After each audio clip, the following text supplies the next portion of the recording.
Hi எல்லோரும் எப்படி இருக்கீங்க? எல்லோரும் படிச்சுக்கிட்டு இருக்கீங்களா? ஸோ நான் வந்து பார்த்திங்கன்னா குரூப் 2 எக்ஸாம் வந்து என்னால் எழுத முடியல. ஸோ உடம்பு வந்து இப்போ தான் கொஞ்சம் பரவாயில்லன்ற நிலைமைக்கு ஆயிருக்கு. ஸோ அப்போது ரொம்ப உடம்பு மோசமாக இருந்துச்சு. ஸோ அதனால் எழுத முடியல. ஆக்சுவலாக என்னோடய டாட்டர்ஸுமே சின்ன பொண்ணுக்கெலாம் ரொம்ப உடம்பு சரியில்லை. ஸோ ஃபீவர்லாம் வந்து நிற்கவே இல்லை. ஸோ அதனால் எக்ஸாம் எழுதலை. ஸோ இதுக்கப்புறம் வந்து பார்த்திங்கன்னா எம்ஹெச்சி இருக்குது. So next month. ஸோ அதுக்கு கொஞ்சம் படிச்சுட்டு அதுக்கு சயின்ஸ்லாம் கொஞ்சம் படிக்கணும். ஸோ இப்போ நேற்று வந்து சாய்ஸ் வீடியோவில் வந்து பார்த்தாக்கா ஃபஸ்ட்டு வந்து அதேமாதிரியே சயின்ஸ் வந்து கம்ப்ளீட் பண்ணுங்க அப்படின்ற மாதிரி சொல்லியிருந்தாங்க. சயின்ஸும் ஜியாகிரஃபியும் கம்ப்ளீட் பண்ணி வைங்க அப்படின்ற மாதிரி சொல்லியிருந்தாங்க.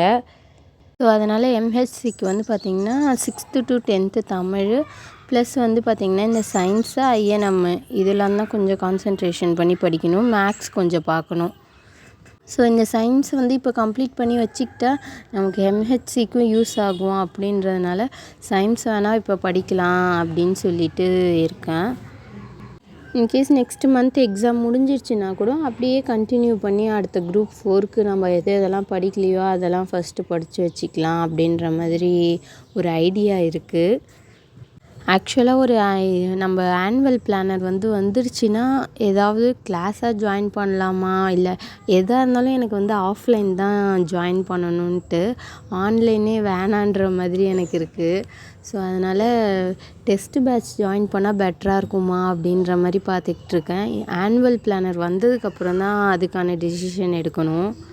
அது வரைக்கும் வந்து பார்த்திங்கன்னா நான் இது வரைக்கும் படிக்காமல் இருக்கிற டாபிக் எல்லாத்தையும் கொஞ்சம் கவர் பண்ணி வைக்கணும். ஸோ அதுக்கான முயற்சியை தான் இனிமேல் வந்து பண்ணிகிட்ருக்கணும்.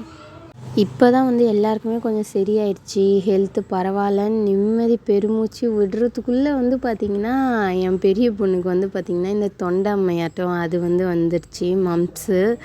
ஸோ ஐயோ என்னடா பண்ணுறதுன்ற மாதிரி இருக்குது. ஒன்று போனால் இன்னொன்று வருதேன்ற மாதிரி ரொம்ப வந்து இதாக இருக்குது.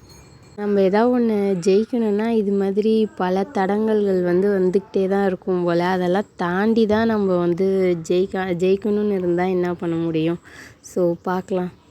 நீங்களும் வந்து குரூப் 4க்கு படிக்கிறதா இருந்தால் இப்போவே படிக்க வந்து ஸ்டார்ட் பண்ணிவிடுங்க.